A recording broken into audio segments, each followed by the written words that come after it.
With that, we will move to the second case on the argument calendar, Hold Security versus Microsoft.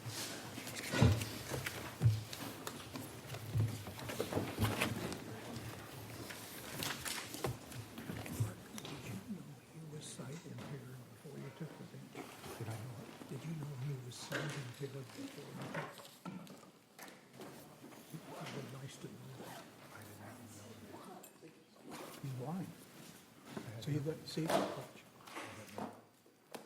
That way you could have talked to him about the time. Yeah. I'll tell you what it was about. Tell her what it was about. Pardon?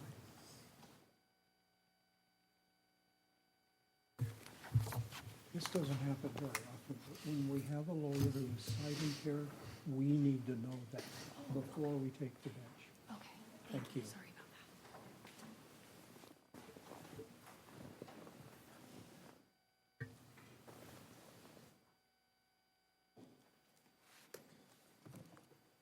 There's a button right below there. You push on it, it'll lower the, if you'd like. There you go. I don't know if it goes low enough. You want. All right, whenever you're That's ready, good. counsel. I will be short with you. That wasn't funny. I'm ready. May I please the court? My name is Nika Aldrich. I'm with the law firm Schwabe, Williamson, and Wyatt, and we represent Hold Security. I'd like to reserve 5 minutes for rebuttal, and I intend to focus my arguments, as the court has directed, on the unfair business practices claim. The unfair business practices claim was improperly dismissed in this case for 4 reasons. First, the district court improperly concluded that Hold Security had an unequal bargaining position with Microsoft, an equal bargaining position with Microsoft. Second, the court placed a pleading burden on Hold Security that is beyond what Washington state law requires with respect to the solicitation factor. That factor says, did defendant actively solicit this particular plaintiff, indicating potential solicitation of others? And that was satisfied here. We pleaded that the defendant, Microsoft, solicited this particular plaintiff, which would be indicative of the fact that Microsoft had solicited others. It was not necessary for us to name the others. Third, after finding that the first factor favors Hold Security, the court improperly weighed the factors at the pleading stage. And fourth, the court failed to provide a reasonable opportunity to amend the unfair business practices claim, holding that no amendment could cure these issues. What part of the agreement between the parties prohibited Microsoft from doing what they did? So I believe this gets to the contract claim, yes. So the contract said, and I will quote it directly, compromised account credential data will be used to check against Microsoft's own services, brands, and domains. And I think that the contract claim is actually rather simple here. I think, frankly, it all comes down to one word, and that word is the word will. Or the word only, which is missing. Well, To say that I will have, a cucumber sandwich for lunch says nothing about whether I'm also going to have an apple. And so I guess for my part, I would appreciate knowing why in the unfair business practices claim, assuming that there is no contract claim, and I know you disagree with that, where is the sort of public interest? This is a dispute between private parties that have had a long-standing relationship, and I'm struggling. I don't fully appreciate, I guess, the Washington law on this, but where's the public interest? So I've got one question on the contract claim, and I've got another question on the unfair business practices claim. If I could address the contract claim first. Sure. So to me, it all comes down to the word will, and it's kind of as simple as this. My 10-year-old the other day asked if we ran out of milk at the house, and I asked him to go to the store and get some milk, and I gave him a $5 bill, and I said, "You will get milk with this money. Do you understand?" Now, if he came back with a pint of milk and a pocket full of candy, he knows he's in trouble, because in context there, the word will means will only. In context. And the problem here is that the court refused to consider all of the extrinsic evidence that would be necessary to construe the word will. And there was a variety of extrinsic evidence that's been quoted. The court refused to consider all of that extrinsic evidence to understand how the word will is used here. The agreement said you will use it in a particular way and listed 19 domains and said you will use it in relation to these 19 domains. When you say the word will and then you identify 19 domains that you're going to be using it for, in context, you have created a closed set. And the court erred at the pleading stage by saying that this contract can't be construed otherwise.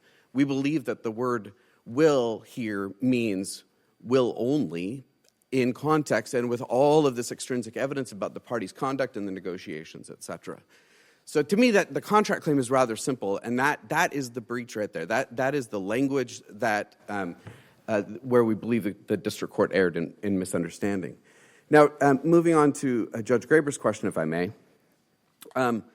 What we've alleged here is that Microsoft has engaged in a practice of using these form agreements, a non-disclosure agreement, the MSSA, and statements of work in order to basically take intellectual property rights from small companies through interpreting their agreements in ways that are Byzantine, and then they use that in order to take intellectual property and to squeeze those competitors out of the market. Is this in the record, what you're describing now? Well, it is in the record that they have a practice of doing this. And in fact, I believe there was a quote referenced in the complaint that said something extend and extinguish, right? So the Microsoft actually had a practice that was known as this, that's been known in the field as taking intellectual property rights from third parties and extinguishing. Now, to the extent the court finds that the pleading is insufficient here because we didn't allege enough of this type of practice. Counsel, can I get you to move back to the other claim if I could? And I want you to assume, for the sake of this question, that the contract actually authorizes Microsoft's conduct here. And if that's true, how does it help you to say, well, they keep entering into contracts that authorize them to do things that we don't like, or that people in our situation also don't like? How does that become an unfair business practice if the parties signed a contract that permits this conduct? Well, the Washington State Supreme Court in the Hangman case said that private contracts can constitute unfair business practices, and gave a list of factors that need to be considered, and there are 4 factors that need to be considered. Right, that's what I'm trying to get at, though, why this isn't just an ordinary private contractual problem, given the longevity of the relationship, and it just seems difficult to say that there will be other members of the public who will face an identical problem. Well, we've actually in our brief cited another case where there was an identical problem, and that's the Drute case. And the Drute case... Is one enough? Is that under Washington law? Well, the Drute case is an example, and we could add the facts from the Drute case into our pleading as necessary. Well, it's still one thing. You know, if the requirement is that this be something that could affect the public, you know, it's maybe 2 examples are enough. If it's something like what happens to people at a bus stop that's, you know, clearly out there in the public. But when it's this kind of a contractual relationship, I guess I'm having trouble making that connection. Well, and we already pleaded in the complaint this Microsoft practice that's known as something extend and extinguish, right? So get the intellectual property rights, extend the intellectual property rights. Counsel, you're certainly not arguing you weren't familiar with the terms of the contract when you entered into that, right?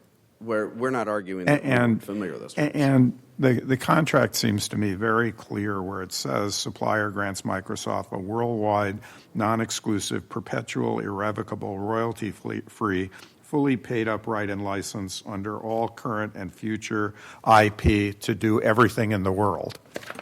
Yes, subject to the limitations that are in the statement of work, which are in Section 3B. And those But limitations it doesn't are, say subject to that. The master agreement that I think, paragraph 3D, which I think is what Yes, Judge ER 193. Bennett was quoting. So even assuming that Microsoft has a license to use the data rather than an ownership interest, they are still permitted by this, expressly permitted to use the data for additional services. So I don't understand why the description of work imposes limitations on the use of the data. So it says what it'll be used for, but it doesn't say only that, and in particularly in light of the other provision, it couldn't. Well, at the top of the Master Services Agreement, it says that the agreement consists of multiple parts. So we need to read these multiple parts as if it is a comprehensive agreement. One of those parts is going to be Section 3D of the Master Services Agreement. One of those parts is going to be Section 3B of the Statement of Work. And we have to harmonize those two parts with each other to read the will statement out of the agreement. No, it's descriptive of what will happen, but it's not exclusively what will happen. There's nothing conflicting about that, is there? Well, it would render that language superfluous with the top of Section 3B, which says that Microsoft will use this data to check against its own in order to reveal and protect against threats to services, brands, domains owned by Microsoft. So we should read 3D. We should read into that. Microsoft has the most extensive license you can ever grant forever to do anything at all that they ever want to do with this, except if they use the data to check against someone else's services? Correct. In order to harmonize Section 3D with Section 3B. I'm having a lot of trouble seeing how that harmonizes vice rewriting. I mean, you certainly could have asked for that, right? I suppose we could have asked for that, sure. But to harmonize Section 3D with Section 3B, we need to put weight on Section 3B. It has to mean something, and it has to mean something more than what is cited in the top of Section 3B. So the top of Section 3 gives us a statement of purpose. We would be rendering superfluous the language at the bottom of 3B entirely as an extraneous secondary statement of purpose, unnecessary, unless we give it some weight in the contract. And so, and again, we're at the pleading stage here. We think that the extrinsic evidence helps to inform what Section 3B means in this contract, in the totality of facts that have been pleaded, and we think it was error. I'd like to reserve some time for rebuttal, if I may. Yes, you have 3.5 minutes. Okay. Thank you, Your Honors.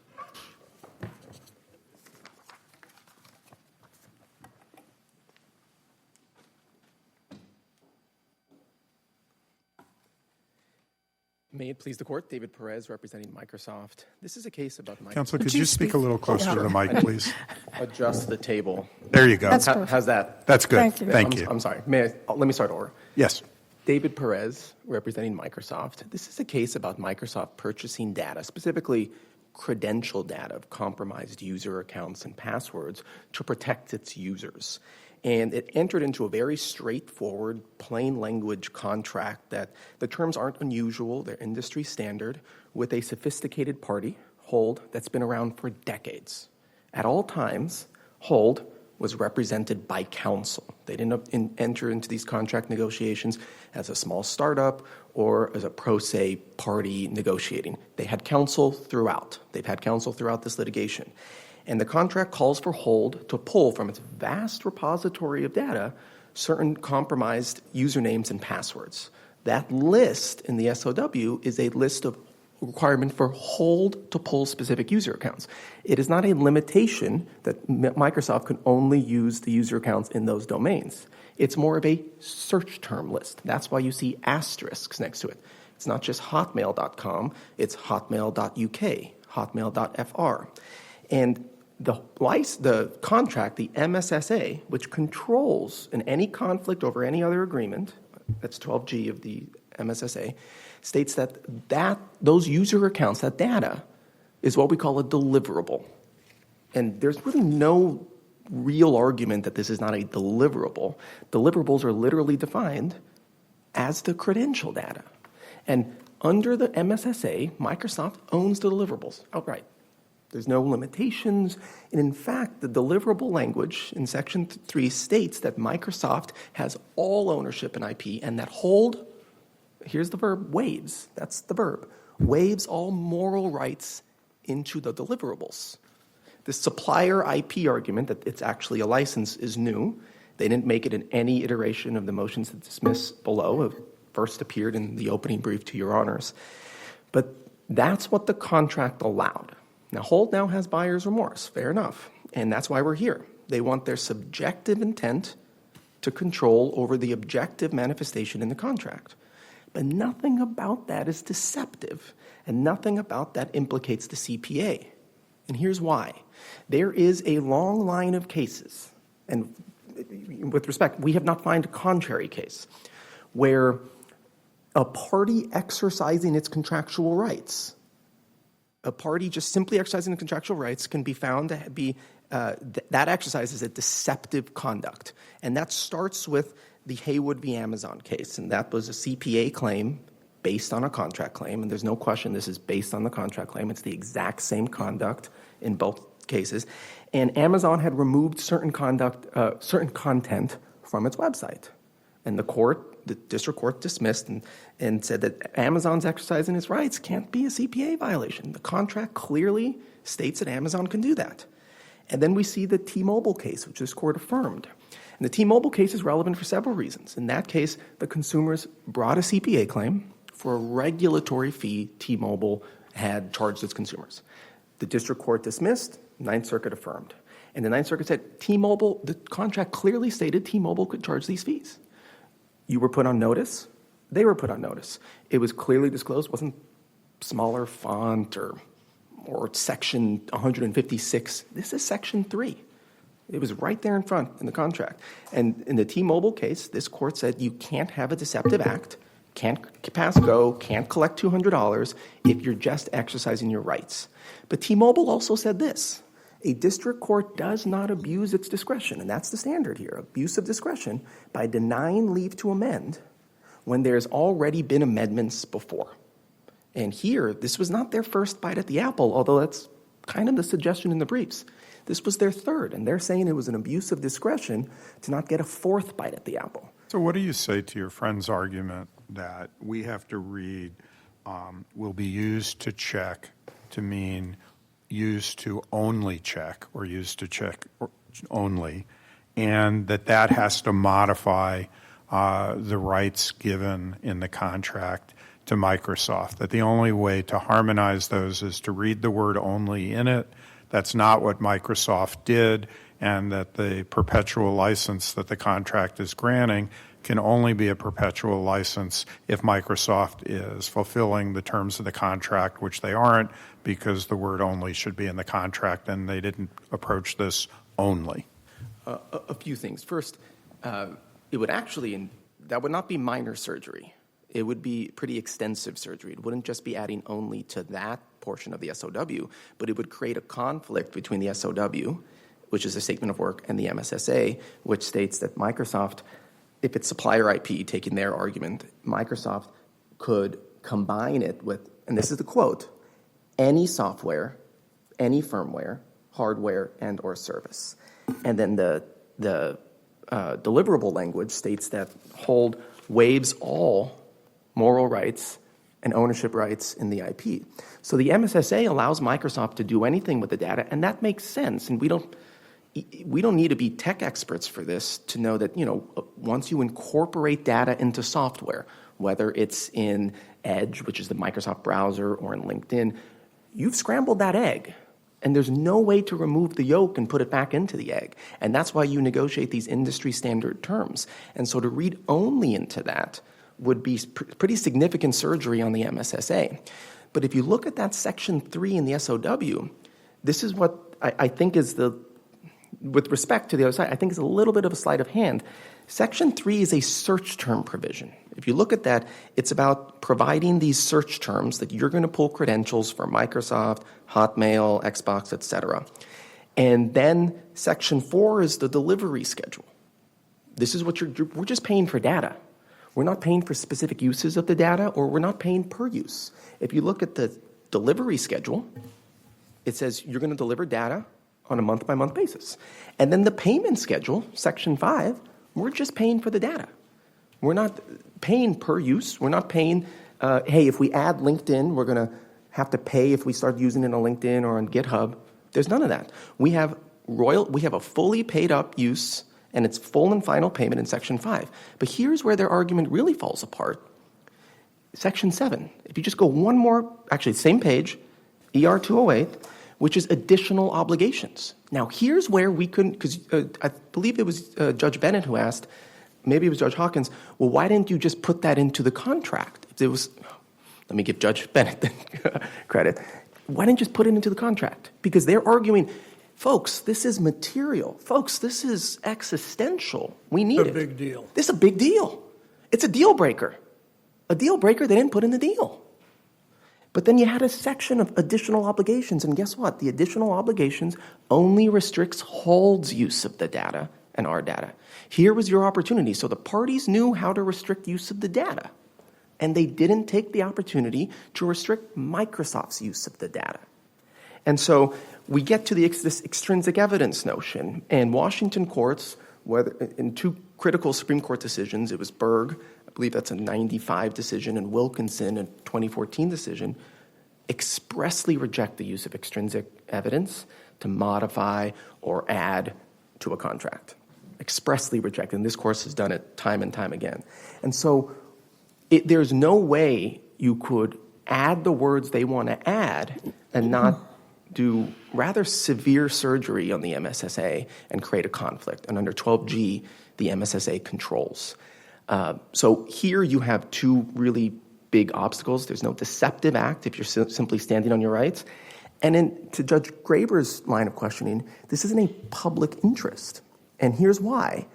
The overarching question, and this is right out of Hangman Ridge, the overarching question in Hangman Ridge was, does it have a threat to deceive a substantial portion of the public with the exact same injury? And notably in Hangman Ridge, by the way, that court found no deceptive act and no public interest. People sometimes forget that, but the court in Hangman Ridge rejected both in that case. And here, there's no identical injury. Now, my friend cites Drute, which was a Western District of Washington case. Could not be any more different. I'll admit I'm a little biased. I litigated that case. But Drute is very different. In Drute's a very bad decision for them. In Drute, the court rejected extrinsic evidence. In Drute, the court rejected the contract claim. In Drute, the court rejected the good faith and fair dealing claim.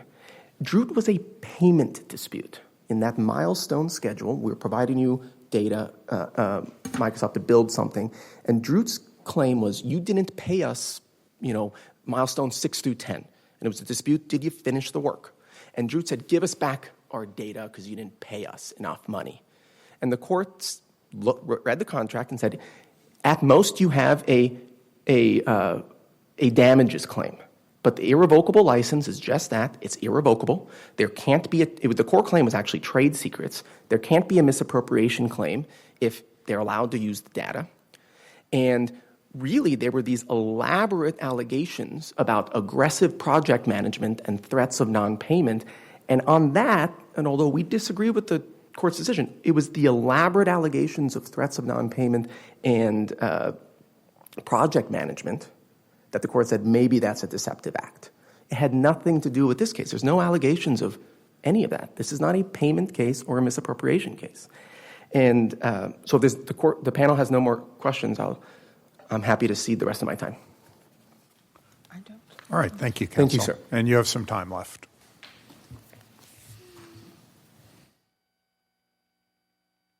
Is it like cribbage where I can take the rest of his time too? We are not asking to add words to the contract. We are asking to construe the contract for its meaning. and to construe the contract for its meaning. What does the word will mean? What does Section 3B mean? Washington courts require that the courts look at extrinsic evidence that may help inform that meaning. Counsel, the other question I didn't ask you earlier, in the Statement of Work, Section 3, it's a description of your services. That's what the title says, and it describes 3B is a description of what you are supposed to do. So why would we read that? In general, why would we read a description of your job to include limitations on Microsoft? Well, again, I think the extrinsic evidence helps show why this is a bilateral clause that explains what we're doing and what the quid pro quo is. We will provide the information to you for you to use for this particular purpose, and you will use it for this particular purpose. And so it's captioned services. That is true, but then this is, as was discussed in the briefing, a carefully negotiated clause between our client and Microsoft that explained what both parties' obligations are. Counsel, can I ask a practical question? Of course. Is my understanding of the generalities in this case is that your client developed an expertise to identify compromised passwords that were out there in the dark web, if you will, and contracted with Microsoft. What did your client expect Microsoft to do with that information? Our client has indeed developed an expertise and has developed a very large database of compromised information that has gotten out. Expertise. Yes. And that database, our client licenses to a variety of people so that they can use it to check their clients. So, for example... Clients. Pardon? Protect their clients. Well, yes. So, for example, when somebody logs into Hotmail and it uses a Hotmail address, that's a Microsoft service. When they log into Hotmail, Microsoft could alert them that your name and password is apparently on the dark web, and you might want to consider changing that. But that's very different from Microsoft providing a web browser, kind of like Google Chrome. In this case, they provide a web browser called Microsoft Edge. And if you use Microsoft Edge as your web browser, and you go onto Bank of America to check your bank account, and you go in within the Microsoft Edge platform, you go to bankofamerica.com, and you type in your name and password there. Microsoft is taking this database and building it into Microsoft Edge so that everybody that uses Microsoft Edge gets the benefit of that with respect to their Bank of America. This isn't their Edge password. They're using Edge as a software tool. Now they're able to. Microsoft is telling them that your account information is compromised when you logged into Bank of America. That's not checking against Microsoft's own services. Well, but That's isn't checking it against still Bank of protecting? America's. Isn't it still protecting Microsoft's clients who otherwise might not want to use Microsoft Edge? Well, it is protecting Microsoft's clients, but the language says compromised account credential data will be used to check against Microsoft's own services, brands, and domains. Well, Bank of America... Edge is a brand or a service, is it not? But they're checking Bank of America. And Bank of America is not one of Microsoft's own services, brands, or domains. In other words, Edge is just serving as a portal to get into the internet at that point. And Microsoft is building into that portal the ability to check against other brands, services, and domains out there. And that is taking away our clients' ability to sell our services to Bank of America so that Bank of America can let its clients know that its information has been compromised. And so there's a big difference between Microsoft using it for its own services, products, and domains, Hotmail, LinkedIn, etc., and using it in a software portal that lets you go into the internet and using that for other parties' products and domains. Counsel, do you have a concluding point? Thank you, Your Honors. I appreciate your time. The panel should reverse. All right. Thank you. We thank counsel for their arguments, and the case just argued is submitted. I will